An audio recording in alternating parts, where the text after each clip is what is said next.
Hey guys, welcome back to my channel.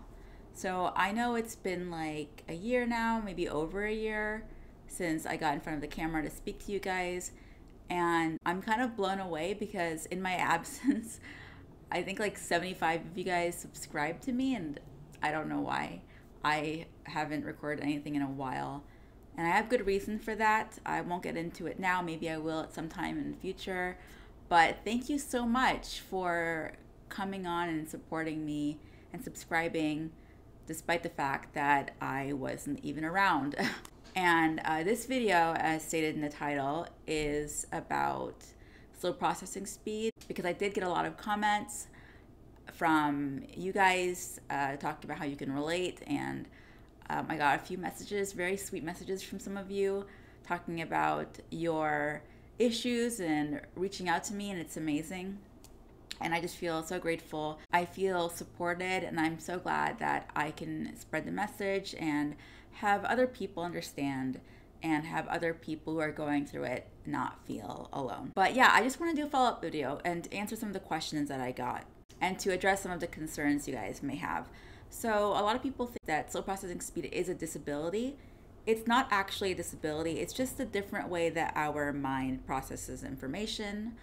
And it's not something to be ashamed of. It's not something to feel like inadequate about. And even if it was a disability, obviously that's just not something that you should be ashamed of anyway. But it's not considered a disability, although it can feel like one because of the way that the world works right now. Obviously, everything's quick, fast, because that's how the world makes profit, basically. That's how people operate so that they can make money. I mean, I truly believe a lot of it has to do with the money, right? Like, that's just like the same thing with fast fashion. You know, do things quickly to make a buck and get people to consume faster, quicker, and so that they don't feel like that FOMO effect. But that's a whole other story. I could talk about fast fashion in another video, but that's just an example of how the world wants everything to be quick. And then of course convenience. The world now, as technology advances, the world's just getting faster, and sometimes we feel like we can be left behind, especially when we have slow processing speed.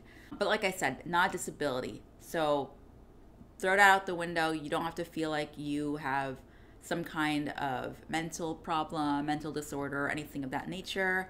But of course, because it is something that is difficult to navigate in this world, you end up sometimes getting mental issues or having mental disorders or perpetuating mental disorders because of it, or mental illness, I suppose you can call it. But for me, my mental illness, for example, is anxiety and depression, which is exacerbated by my slow processing speed. And a lot of times people with slow processing speed also have like ADHD or a learning disability, maybe dyslexia, something like that, or ADD. Sometimes slow processing speed is attached to another thing or another issue, another way that our brain thinks. So yeah, it can be attached to something else, but sometimes it can just stand alone, and it could just be something that you have, like I do. And here's the other thing too. Don't feel too caught up on being diagnosed. Like, if you are not diagnosed with slow processing speed, but you feel slower than other people when it comes to your work or anything you do, and it's hard for you to keep up, that doesn't make it so that your feelings and your issues are invalid. Okay, so I'm using my slow processing speed as a way to explain why being slow is not a problem. It's not a mental issue. I mean, of course it can be, because see, this is getting confusing, but of course it can be, because sometimes when we're under a lot of pressure or we're anxious and all that, sometimes our brain doesn't, work as well, and sometimes we can't concentrate and focus. But just generally speaking, if you're just a slower person, don't feel bad if you're not diagnosed. Of course, talk to a doctor if you can, if you want to, but if you're just a slow person in general, but basically, don't feel bad for something that you can't help.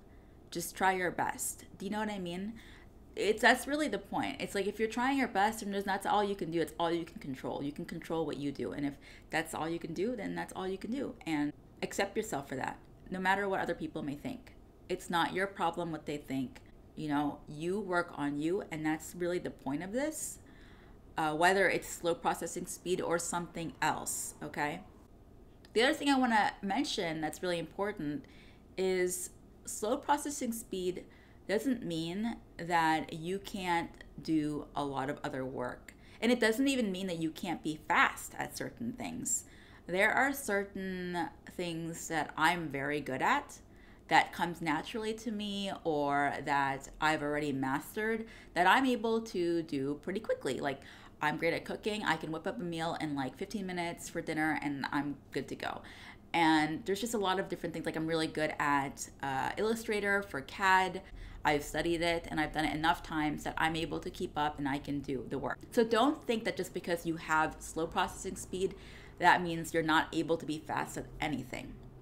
Okay? It's basically you need to learn at your own pace, and when you're able to master that, or maybe you're just natural at certain things more than others, like everyone has their own talents. If you're talented at something and you've gained the knowledge to do it, to execute it, then maybe you are up to speed and you're fine and you're not going to take much longer. Because really, the point is, it makes it so it's hard to process information, especially new information. But if you already know it, then it's second nature to you.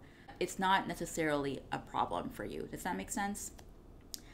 And then also, I think it's very important to mention that you don't have to let slow processing speed or being slow. Let me change the language here because I don't want anyone to feel like they have to have this label attached to it. And if they're not diagnosed this, then they can't relate or they don't have the right to relate. Does that make sense? So let's just say being slow. I'll try to change the language from now on. So I don't want you to think or to feel that being slow hinders you from being out in the world.